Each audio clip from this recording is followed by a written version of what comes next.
So now that the other end is basically secure, it's holding it but not too tight, right? Now I have a 4.5 inch bolt, and what's going to happen here is I'm going to put it with a washer, put it through, then I'm going to put a block. I just made some simple blocks up 1 inch thick. Again, this was thread tapped up here. So this is a 5/16 tapped hole, so I don't have to go any deeper. In fact, you don't really want to go a longer bolt either, because then you'd run short there. So I've got it in there just enough to hold it.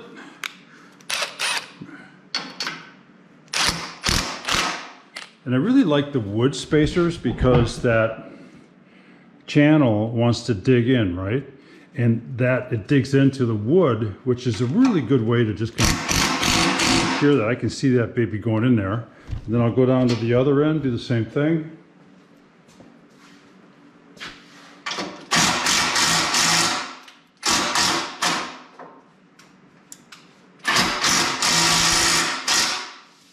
So we're good to go. But otherwise that baby's all, and it's steel. It's not going to go anywhere, and it's oak. So that's going to be able to hold a huge amount of load.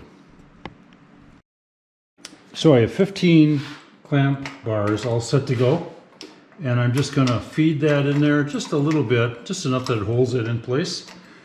And you know, basically that 1/8 inch, you can kind of see it coming through. Then come down and do the next one, and then these will stay in position. You never really have to pull these all the way out, unless if you're changing the thickness of the beam, and even then you might be able to get by with spacers and everything else. So I'm just going to do the rest of these.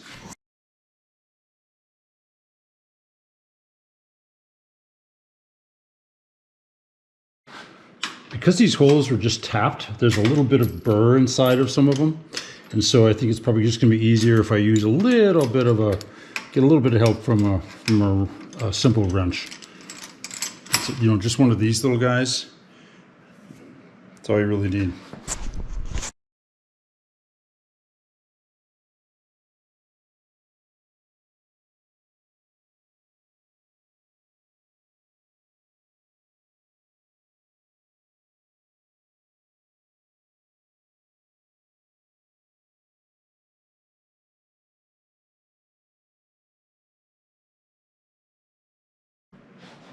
All right, so this is the last one of 15 upside down clamps.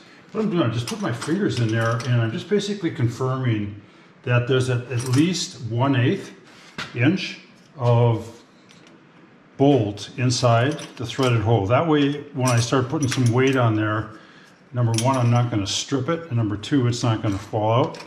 But it's working pretty well. All I need is that 1/8 of an inch.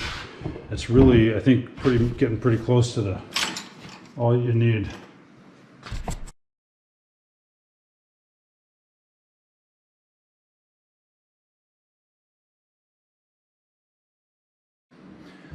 Okay, so that's 15 clamps, shooting right down the line there.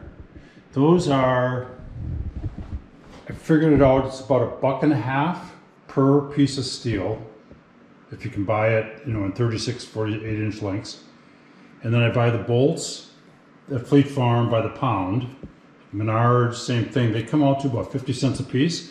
So $1.50 plus another $1. So each one is about $2.50, and that compares to the 25 or 30 bucks that you might spend on regular clamps. So I have 15 clamps here, you know, at let's just say $3 each. So I have $45 into the clamps themselves versus, you know, closer to $300 or $400. Not bad.